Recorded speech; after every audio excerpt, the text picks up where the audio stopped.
అదే కారు తీయమన్నది ఎవరు తమాషాకుండా ఎవరి కారు నువ్వు తీయమన్నది రీఛార్జ్ మీద గుర్తుపెట్టుకో వాళ్ళతో పండగ అయిపోదు ఒకటి చెప్పేది ఏంటే ఈ ఎస్పీ కారు డిఐజీ కారు ఇక్కడ ఎందుకుంటే నాకన్నా రమ్మను నాకన్నా ఎన్ని డిజిగ్రేషన్ తక్కువ వాళ్ళు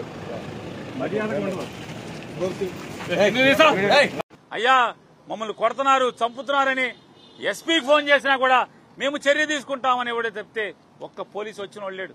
ఏమైపోయారు ఈ పోలీసులు అందరూ కూడా ఎక్కడున్నారు అంటే ఉద్దేశపూర్వకంగా ఒక దీపక్ మిశ్రా అనేటువంటి రిటైర్డ్ ఆఫీసర్ని ఎన్నికలకి ఎవడన్నా అబ్జర్వర్ గా రిటైర్డ్ ఆఫీసర్ని ఎవరిని వేస్తాయండి?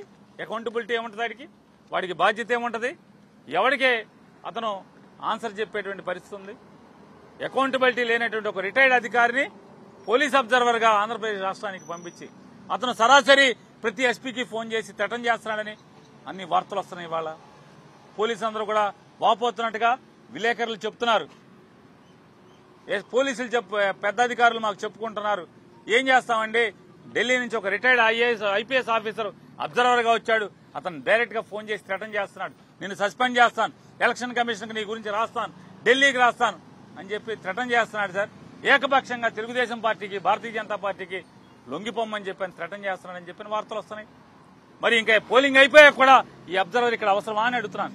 ఇన్ని గొడవలకు కారణమైనటువంటి ఈ అబ్జర్వర్ ఇక్కడ ఉంచాలా? ఇంకా రిటైర్ అయినటువంటి కావాలా? ఏ ఒక్క ఉద్యోగంలో ఉన్నటువంటి ఒక్క ఐపీఎస్ ఆఫీసర్ లేడా? కేంద్ర ప్రభుత్వానికి కానీ ఎన్నికల సంఘానికి కేంద్ర ఎన్నికల సంఘానికి కానీ ఒక్కడు కూడా ఉద్యోగం చేసేటువంటి సర్వీస్ లో ఉన్న ఒక్క ఆఫీసర్ కూడా లేడు.